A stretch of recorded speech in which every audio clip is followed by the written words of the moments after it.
அன்பானவர்களே, விசுவாச அறிக்கை புத்தகத்தில் 19ஆம் பாடமாகிய நீதி சட்டம் என்ற பாடத்தை, அதாவது தேவனுடைய நியாய பிரமாணத்தை அழகாக, மிகவும் விளக்கமாக, விரிவாக, தெளிவாக சபை போதகர் முரளி அவர்கள் கற்றுத்தந்தார்.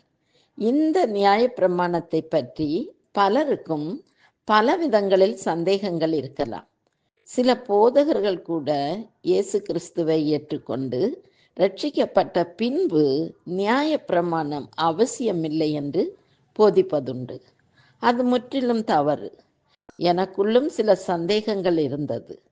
நியாய பிரமாணம் எவ்வளவு அவசியம் என்பதை இந்த செய்திகளின் வழியாக அறிந்து கொண்டேன். இந்த செய்திகளை கேட்காதவர்கள் இதை கேட்டு தெளிவடைந்து பயன்பெறத்தான் இதை மிகவும் சுருக்கமாக பதிவு செய்கிறேன். ஆதியில் தேவன் மனிதனை படைக்கும் போது அவனுடைய இருதயத்தில் தனது பிரமாணத்தை வைத்து படைத்தார். மனிதனுடைய வீழ்ச்சிக்கு பிறகும் கூட தேவன் எழுதிய அந்த பிரமாணம் தொடர்ந்தது. பின் ஆதியில் எழுதிய பிரமாணத்தை 2 கற்பலகைகளில் எழுதி சீனாய் மலையில் மோசேயின் கையில் கொடுத்தார். இயேசு கிறிஸ்து இந்த பூமியில் வந்து பிறந்து வாழ்ந்து சிலுவையில் மரித்து தேவ வல்லமையால் உயிரோடு எழுந்து மீட்பு பணியை நிறைவேற்றினார். இதை விசுவாசிப்பவர்கள் ரட்சிக்கப்பட்டு பரிசுத்த ஆவியால் நடத்தப்படுவார்கள். இப்போது நாம் புதிய உடன்படிக்கையில் இருக்கிறோம். இனி நமக்கு நியாய பிரமாணம் அவசியம் இல்லை என்று தள்ளிவிட முடியாது. இங்கு நாம் கவனிக்க வேண்டியது என்னவெனில், நியாய பிரமாணம் ஒருபோதும் ரட்சிப்பை தராது. தேவனுடைய கிருபையினாலும் நமது விசுவாசத்தினாலும் தான் ரட்சிக்கப்படுகிறோம்.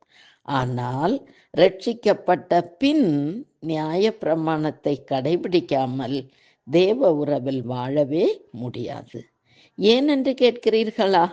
இதோ 5 நன்மைகள். முதலாவது, வாழ்க்கையின் நீதி நியாய பிரமாணம். 2வது, நியாய பிரமாணம் பாவத்தை வெளிப்படுத்துகிறது. 3வது, கிறிஸ்துவின் அவசியத்தை தெரியப்படுத்துகிறது. 4வது, பாவத்தை தடை பண்ணுவது மட்டுமல்ல, தவறு செய்தால் தண்டனை வரும் என்பதையும் அறிய வைக்கிறது. 5வது, நம்மை கீழ்ப்படியவும் தூண்டுகிறது. மத்தேயு 5ஆம் அதிகாரம் 18ஆம் வசனத்தில் இயேசு கிறிஸ்துவே சொல்லியிருக்கிறார், வானமும் பூமியும் ஒழிந்து போனாலும் நியாய பிரமாணத்தில் உள்ளதெல்லாம் நிறைவேறும் அளவும் அதில் ஒரு சிறு எழுத்தாகலும் ஒரு எழுத்தின் உறுப்பாகலும் ஒழிந்து போகாதென்று மெய்யாகவே உங்களுக்கு சொல்லுகிறேன். ஏன் இது இவ்வளவு முக்கியம்? ஏனெனில் தேவனே தனது கைப்பட எழுதி கொடுத்ததுதான் நியாய பிரமாணமாகிய 10 கட்டளைகள். சுவிசேஷத்தை நம்பி நியாய பிரமாணத்தை நிறைவேற்றி வாழ வேண்டும். நியாய பிரமாணத்தின் பயன்கள் நற்செய்தியின் கிருபைக்கு முரணானவைகள் அல்ல. எனவே மனிதர்கள் இவற்றை இன்பத்தோடு ஏற்றுக்கொள்ள வேண்டுவது அவசியம்.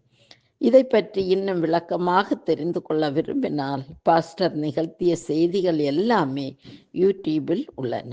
கேட்டு பயனடையுங்கள். நன்றி.